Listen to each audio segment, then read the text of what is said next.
नमस्कार। हाजिर हूँ फिर से आज एक नई कहानी लेकर। लेकिन ये कहानी मुझे मेरी भतीजी ने बम्बई से भेजा था। कहानी बहुत अच्छी लगी उसको, तो उसने कहा कि चाचा जी आज आप ये कहानी सुनाइएगा। और कहानी अंग्रेजी में थी, मैंने उसका हिंदी में रूपांतर किया है। कहानी का शीर्षक है I am in next compartment. एक लड़का था जिसके पिता उसको हर गर्मी की छुट्टी में अपने दादी माँ से मिलाने के लिए गांव ले जाते थे। वह ट्रेन से जाते थे और 2 हफ्ते गर्मी की छुट्टियां मनाने के बाद वह उसी ट्रेन से वापस आते थे। बच्चे की उम्र मात्र 8-9 साल की थी, लेकिन इस बार उसके पिता को कुछ अत्यधिक कार्य की वजह से उन्होंने अपना गांव जाने का कार्यक्रम स्थगित कर दिया और कहा कि इस बार हम लोग गांव नहीं जाएंगे। उस बच्चे को गांव से बहुत लगाव था। वह हर गर्मी की छुट्टी अपनी दादी के साथ गांव पर ही बिताना चाहता था। तो वह जिद करने लगा कि अब तो मैं बड़ा हो गया हूं और मुझे गांव अकेले जाने दीजिए।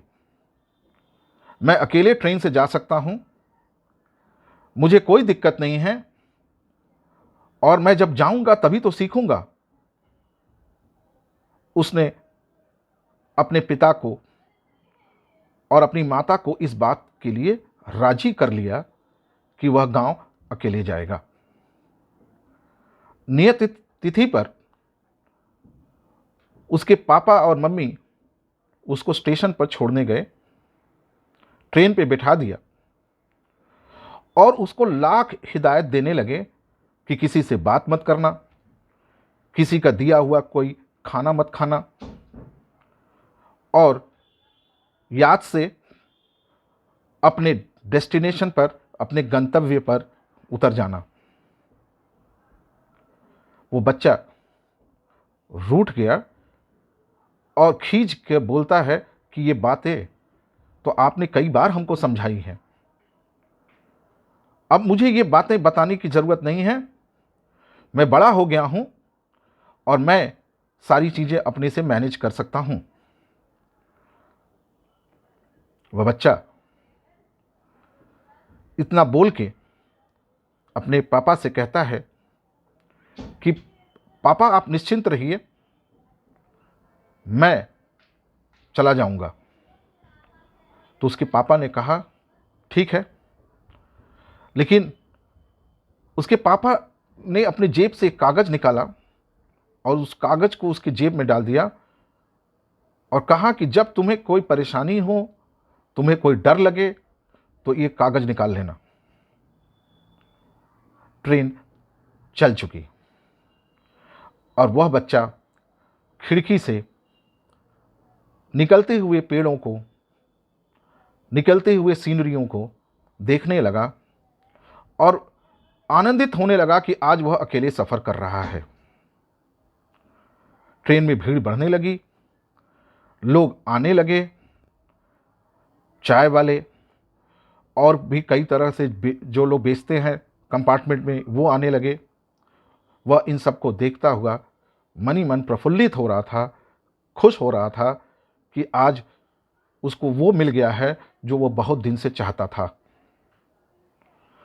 अचानक उसकी निगाह एक व्यक्ति पर पड़ती है जो उसको लगातार घूरे जा रहा था और वो डर गया इसको देख के। उसके पसीने छूटने लगे, खौफ का एक मंजर उसके सामने घूमने लगा।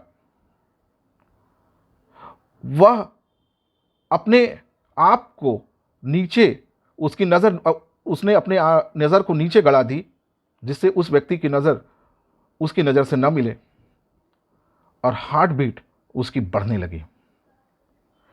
ऐसा लगता था कि उसकी हार्ट बीट ट्रेन की गति को मैच कर रही है।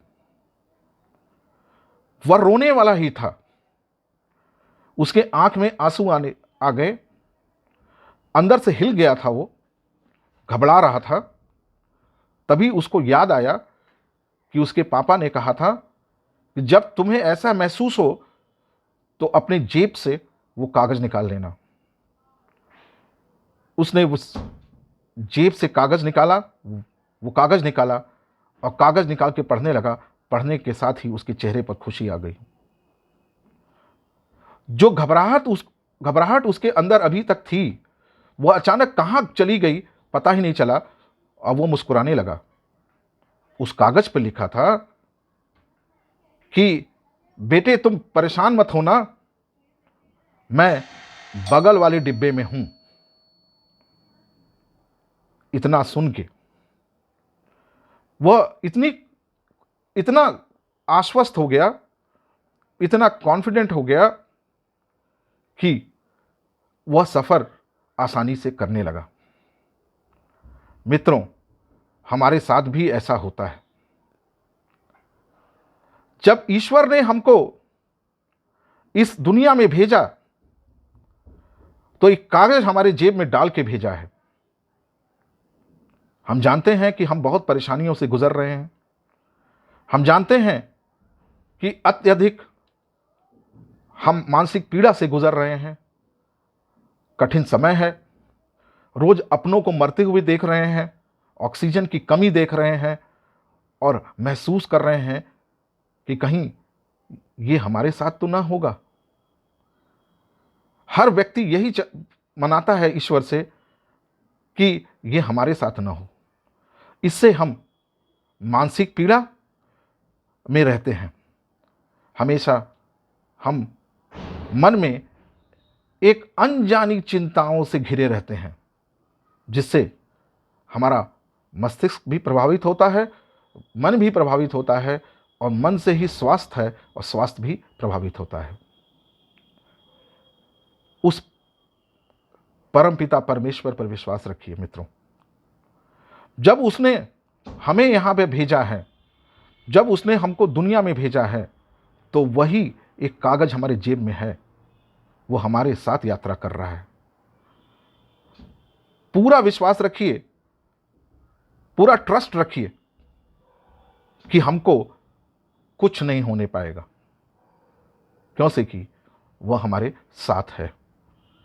जब आप इतना विश्वास करेंगे उसके ऊपर, तो आप अपनी जिंदगी को बिना चिंता के, बिना टेंशन के और बिना किसी परेशानी से आप जीवन रूपी यात्रा को और इस कठिन समय को पार कर ले जाएंगे। आज भर इतना ही। कल हम मिलेंगे फिर एक नई कहानी लेकर, लेकिन चलते चलते 2 लाइन जरूर हम कहेंगे। ईश्वर कहते हैं उदास न हो, ईश्वर कहते हैं उदास न हो, मैं तेरे साथ हूं, सामने नहीं आसपास हूं। ईश्वर कहते हैं उदास न हो, मैं तेरे साथ हूं, सामने नहीं आसपास हूं। पलकों को बंद कर और दिल से याद कर, मैं कोई और नहीं तेरा विश्वास हूं, मैं कोई और नहीं तेरा विश्वास हूं। Thank you. कल फिर मिलते हैं, तब तक आप अपना खूब ख्याल रखिएगा। Good night.